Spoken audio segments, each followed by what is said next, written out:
Norman Cousins was an American author, journalist, and a world peace advocate. In 1964, he was admitted to the hospital with back pain, fever, and near paralysis. The doctors told him that he would not be able to survive and they cannot do anything to help him. They even told that he would die with excruciating pain.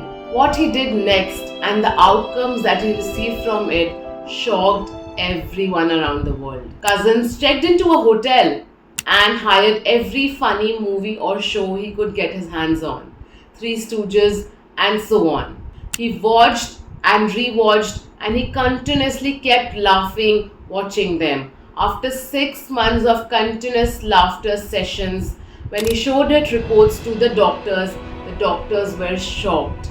His illness was completely cured. In an interview, he said that the key to his recovery was only one thing, and that was laughter. I made the joyous discovery that 10 minutes of genuine belly laughter had an anesthetic effect on me and would give me at least 2 hours of pain-free sleep. 10 minutes of good belly laughter would give me 2 hours of pain-free sleep. Cousins died in Los Angeles in the year 1990, years after what the doctors had predicted for him. The outcome that he received from his sessions shocked the world, and he even wrote a book on his experience, The Anatomy of an Illness. Researchers around the world started researching on the effects of laughter and the effects of endorphins on our body. In the second half of his career, the career which flourished after his recovery, he just didn't survive. In fact, he thrived. He wrote 2 books and successfully established himself as a professor in the field. In 1980s, several American hospitals introduced the concept of the laughter room. They allocated a room and filled it with joke books, comedy films, and humorous tapes, and had regular visits from comedians and clowns. Patients in that room were exposed to 30 to 60 minutes of laughter sessions every day. The results were impressive.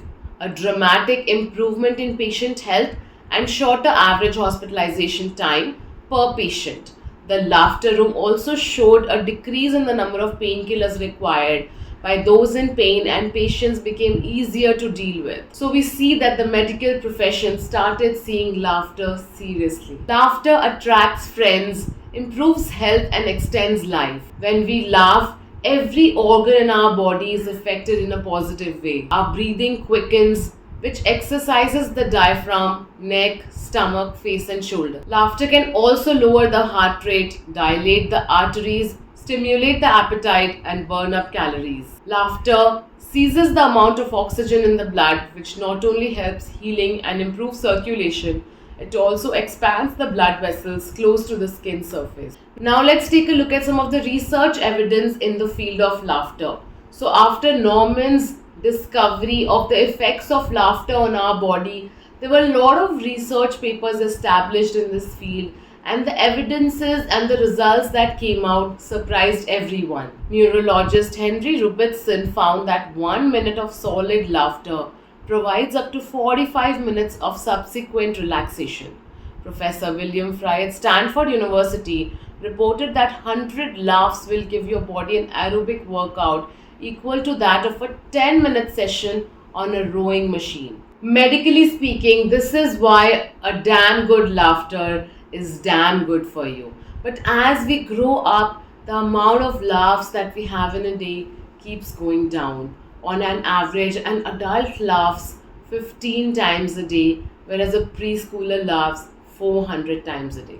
Research also proved that even if we don't feel like smiling or laughing, we should do that, because our brain doesn't distinguish between a fake laugh and a real laugh, and it releases happy chemicals in our brain whenever we are laughing. In one of his numerous studies on laughter, Richard Davison, professor of psychology and psychiatry at the University of Wisconsin, hooked subjects up to EEG. Arnie Kahn, professor of psychology at the University of North Carolina, discovered that humor has a positive impact in counteracting stress. An interesting experiment was conducted by Kahn post this. She took two groups of people, both were showing early signs of depression.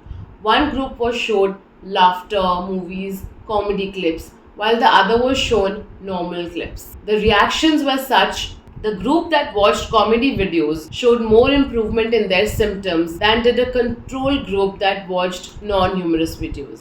This explains why happy people rarely fall sick and miserable and complaining people are always found to be ill.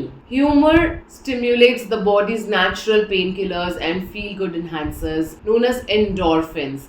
These endorphins are the feel good chemicals that our brain produces when we feel happy and when we are laughing. Think of the last time when someone told you a joke or you watched a comedy movie to such a level that you couldn't control your laughter. How did you feel afterwards? You felt a tingling sensation all over. Your brain released endorphins into your system that gave you what was once described as a natural high. The importance of humor or laughter is emphasized in other fields also. Like when you're negotiating, when you're doing public speaking, the importance of humor has been emphasized in those areas. Karen Mitchell, professor of marketing at the University of Cincinnati's College of Business Administration, found that adding humor to advertisements increases sales. She found that humor makes it more likely that consumers will accept an advertisement's claim and increase source credibility.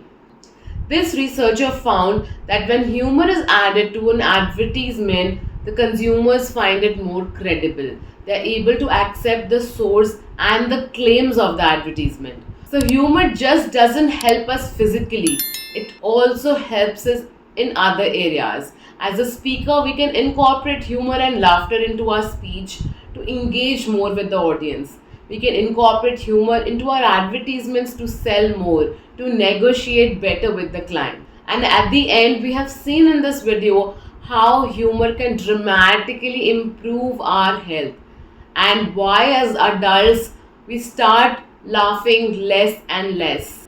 I hope through my video you could understand the importance of laughter, the research behind it, the example of a person who dramatically improved his physical health by incorporating laughter into his daily life. Norman Cousins became an advocate of laughter in his life and imbibed in people a faith that laughter and smiling can really improve your health to another level.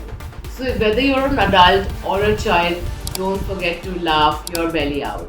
Through this video, we understood why happy people rarely fall sick and the research behind it, the amount of happy chemicals that is produced in our brain when we laugh, and as adults, why it is important to not forget the importance of laughter and to incorporate that into our everyday life.